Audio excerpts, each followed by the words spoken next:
World കപ്പിൽ ഇന്ത്യയുടെ രണ്ടാമത്തെ മത്സരം അത് ഇന്നായിരുന്നു. നമീബിയ ആയിരുന്നു ഇന്ത്യയുടെ എതിരാളികൾ. ഇന്ത്യ നമീബിയയെ തോൽപ്പിച്ചിരിക്കുകയാണ്. സഞ്ജുവിന് ഇന്ന് കളിക്കാൻ അവസരം കിട്ടിയിട്ടുണ്ടായിരുന്നു. സഞ്ജു അവസരം കൃത്യമായിട്ട് മുതലാക്കി. ഇന്ന് ഇന്ത്യയുടെ പ്ലേയിങ് 11-ൽ ഏറ്റവും മികച്ച സ്ട്രൈക്ക് റേറ്റിൽ ബാറ്റ് വീശിയത് സഞ്ജുവാണ്. അപ്പോൾ ഇന്നത്തെ ഇന്ത്യ നമീബിയ മാച്ചിനെ പറ്റിയാണ് നമ്മൾ ഈ ഒരു വീഡിയോയിൽ നോക്കുന്നത്. ഇത്തരം ക്രിക്കറ്റ് ന്യൂസിന് വേണ്ടി ഈ ചാനൽ മറക്കാതെ സബ്സ്ക്രൈബ് ചെയ്യൂ. ഇന്ന് ഫസ്റ്റ് ബാറ്റ് ചെയ്തത് ഇന്ത്യയായിരുന്നു. ഇഷാനും സഞ്ജുവുമാണ് ഇന്നിങ്സ് ഓപ്പൺ ചെയ്തത്. സഞ്ജു സ്റ്റാർട്ടിങ് തന്നെ അടിച്ചു കളിക്കുകയായിരുന്നു. 3 6ഉം 1 4ഉം അടക്കം 8 ബോളിൽ 22 റൺസാണ് സഞ്ജു അടിച്ചു കൂട്ടിയത്. 275 സ്ട്രൈക്ക് റേറ്റിലാണ് സഞ്ജു ബാറ്റ് വീശിയത്. സഞ്ജുവിനെ അധിക നേരം പിടിച്ചു നിൽക്കാൻ സാധിച്ചില്ല. ഇഷാനാകട്ടെ 61 റൺസ് എടുത്തു.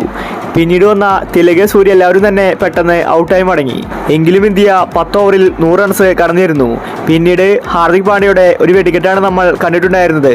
പാണ്ഡ്യ ഇന്ന് 50 അടിച്ചിട്ടുണ്ടായിരുന്നു. പാണ്ഡ്യയുടെ ബാറ്റിന്റെ ചൂട് നമീബിയ ഇന്നറിഞ്ഞു.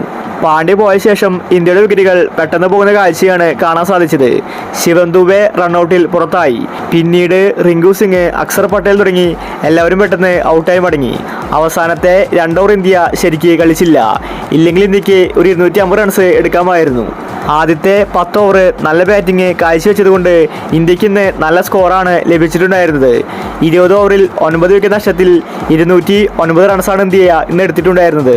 പിന്നീട് സെക്കൻഡ് ബാറ്റിംഗിൽ നമീബിയയ്ക്ക് ഇന്ത്യയുടെ ബൗളിങ്ങിന് മുന്നിൽ പിടിച്ചു നിൽക്കാൻ സാധിച്ചില്ല.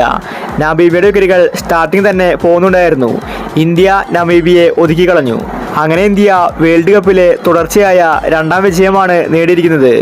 ഇപ്പോൾ കളിച്ച 2 ടീമും ചെറിയ ടീമുകളാണ്. വലിയ ടീമുകൾ വരാനിരിക്കുന്നേ ഉള്ളൂ. അതുകൊണ്ട് വരുന്ന മാച്ചിൽ ശരിക്കും കളിച്ചില്ലെങ്കിൽ ഇന്ത്യക്ക് പണി കിട്ടും. സഞ്ജുവിന് ഒരു അവസരം കിട്ടുമെന്നത് നോക്കി തന്നെ കാണേണ്ടി വരും.